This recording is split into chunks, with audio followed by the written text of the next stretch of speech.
Banci Penduduk dan Perumahan Malaysia 2020 bermula esok. Kopi Vosian, Izo Tasha Jonis Mijol, Miampai Dio Zurut BTTV Sorop DT.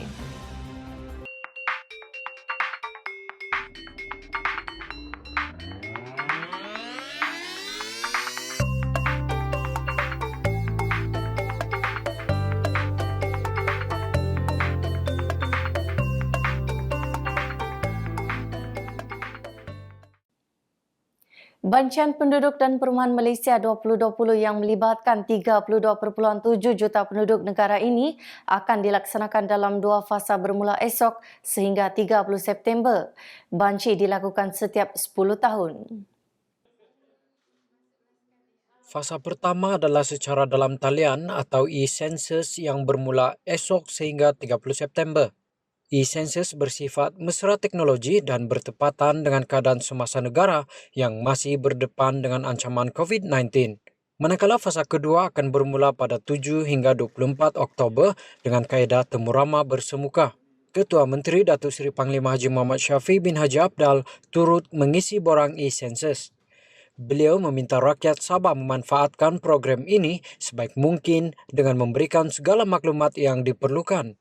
Pengkalan data terbaru itu membolehkan kerajaan memperbaiki sistem penyampaian kepada rakyat dengan menggubal dan merangka dasar berpandukan kepada maklumat Banci 2020 sekaligus kerajaan dapat memberikan perkhidmatan lebih baik kepada rakyat.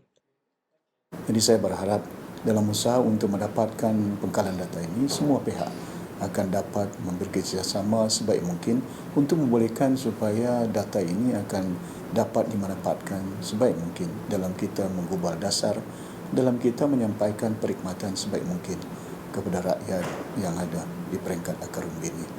Bantulah Jabatan Perangkat Negara dengan kita memberi kerjasama yang baik dan memberi maklumat, maklum balas dengan tepat kepada mereka, kampung kita, alamat kita, usia kita, pekerjaan kita.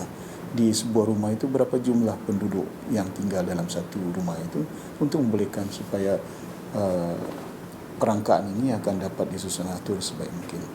Terima kasih banyak atas kerjasama yang diberikan oleh semua pihak. Kita berdoa mudah-mudahan ini akan dapat membantu untuk kita dapat mengumpul data yang cukup tepat untuk kebaikan negara dan rakyat di negeri ini. Fasa pertama Banci akan tertumpu di kawasan yang mempunyai kemudahan internet seperti di bandar. Manakala fasa kedua Banci 2020 mulai Oktober tertumpu di kawasan luar bandar di mana e-census tidak dapat dijalankan sepenuhnya. Fasa kedua Banci 2020 dilaksanakan secara bersemuka. Di Kota Kinabalu, Jabatan Perangkaan mula menghantar poskad Banci yang mengandungi 106 soalan kepada penduduk di kawasan perumahan. Antaranya di kondominium The Bear Residence di Likas. At least bila kerajaan nak menentukan sesuatu kawasan tu untuk lockdown, bantuan apa semua, mereka perlukan maklumat bilangan penduduk yang terlibat dan yang terjejas atas apa juga dasar yang diperkenalkan. Dan untuk akan datang ni lebih kepada untuk facilities, untuk pembinaan sekolah semua kan, hospital dan sebagainya lah. Jadi data penduduk ni sangat penting. Isi rumah terpilih akan menerima poskad yang disertakan nombor identiti masing-masing untuk mendaftar masuk e-census. Penghantaran poskad kepada isi rumah yang akan mengisi e-census bermula hari ini hingga 24 Julai. Mereka yang ingin memohon untuk mengisi e-census dikehendaki membuat pra-pendaftaran bermula hari ini hingga 23 September. Penduduk yang terpilih mengisi maklumat secara dalam talian itu digesa memanfaatkan tempoh 3 bulan yang diperuntukkan bagi mengisi borang berkenaan dengan jujur dan telus.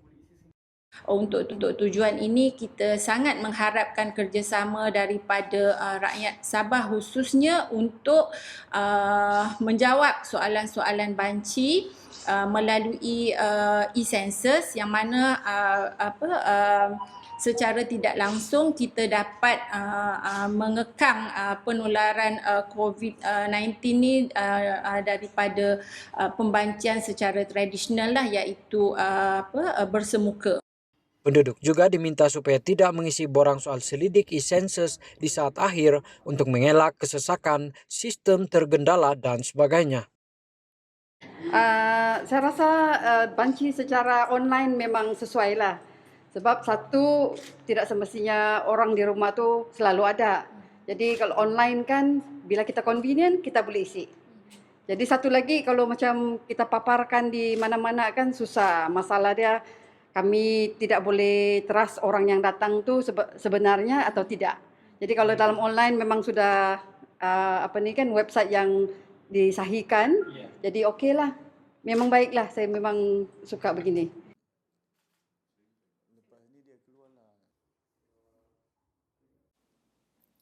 Ini mengenai polio. Bayi berusia 3 bulan antara 4 yang dijangkiti virus polio di Sabah dan Labuan minggu lalu.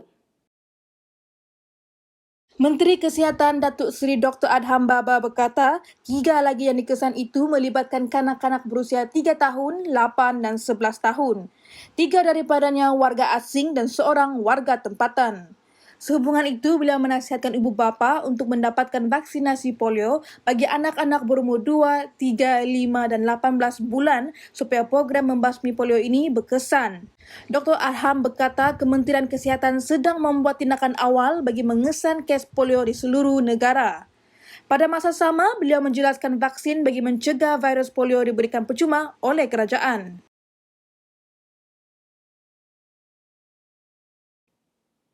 Penduduk kampung Penimbawan Tuaran kini menarik nafas lega apabila masalah bekalan air yang membelenggu mereka selama ini berakhir.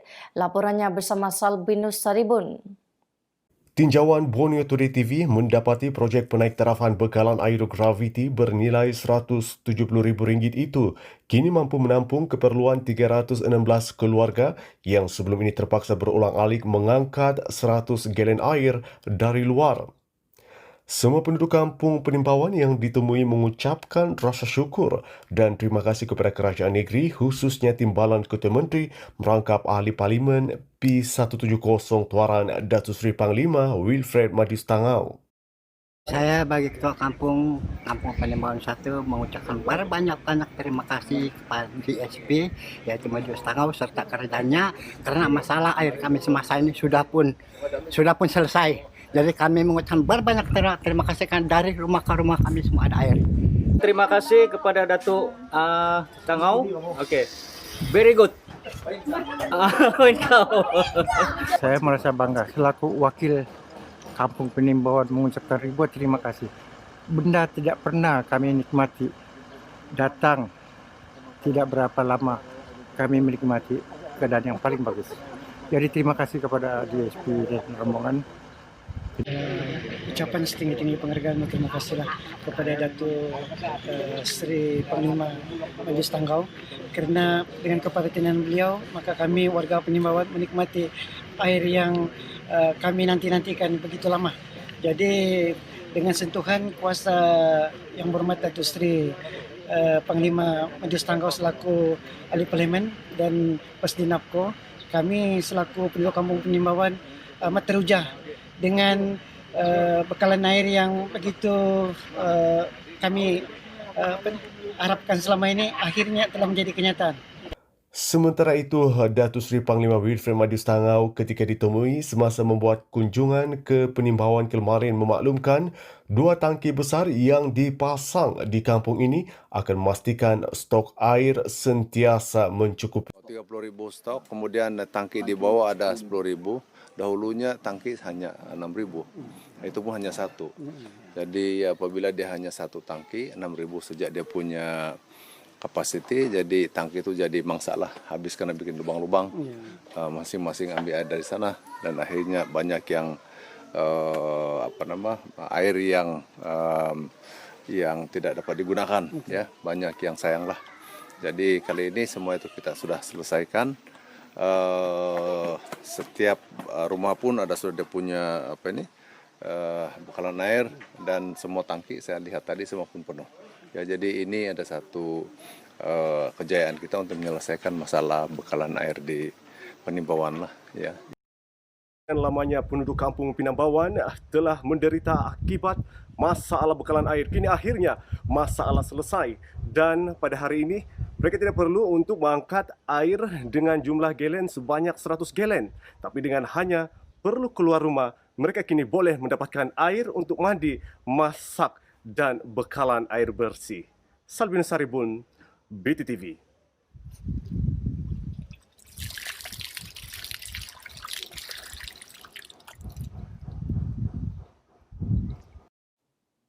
Pasar malam Jalan Gaya kini meriah semula selepas 4 bulan sunyi sepi. Pembukaan semula pasar malam itu adalah berita baik yang ditunggu-tunggu masyarakat sekitar Kota Kinabalu. Bagi golongan peniaga, ramai melahirkan perasaan gembira kerana dapat menjana semula pendapatan. Manakala pengunjung pula berasa seronok kerana dapat meluangkan masa bersama keluarga tersayang. Namun perniagaan agak perlahan berbanding seperti sebelum ini kerana Sabah masih belum membenarkan kemasukan pelancong. So, tiada pelancongan sudah. Mostly kita punya customer kan memang dari China, dari Korea, diorang suka makan durian, Pak. Itu diorang pandai beli loh. Tapi sekarang kan saya ada stok 200 kilo kan. Satu hari pun tidak dapat siap ya, dapat jual habis. Tapi bagi dulu masa ada pelancongan at least 500 kilo. Seronok lah, kan lama sudah kita tidak keluar macam ni kan. Jadi ini rasa macam enjoy sikit lah. Hari ini datang kerana rindu kan, habis kita tidak miss every Friday dan Saturday, memang datang ke tempat ini dan banyak makanan-makanan yang kita sudah rasa yang seronok lah. Jadi semenjak dia tutup 3 bulan yang lepas tu, jadi perasaan tu kan teringat sangat mau datang. Jadi hari inilah yang peluang yang terbaik untuk kami sekolah datang sini lah.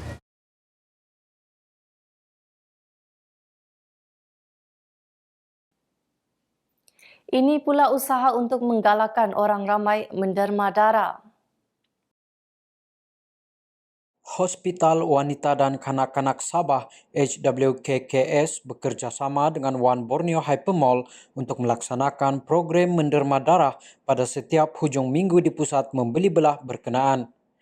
Melalui kerjasama itu, pihak hospital akan membuka ruangan untuk kempen derma darah di Center Atrium One Borneo pada setiap Sabtu dan Ahad sehingga 19 Julai. Sepanjang tempoh itu, HWKKS mensasarkan untuk memperoleh 100 pain darah setiap minggu yang akan meningkatkan bekalan darah sehingga 50% di tabung darah hospital berkenaan. Ketua Unit Perubatan Transfusi HWKKS, Dr. Jamaluddin Mail berkata, ketika negara memerangi pandemik COVID-19, simpanan di tabung darah hospital itu berkurangan sehingga keparas membimbangkan. Dalam minggu pertama pelaksanaannya, HWKKS memperoleh 84 pain darah yang didermakan orang ramai. Setiap penderma darah akan diberikan sehelai t-shirt secara percuma.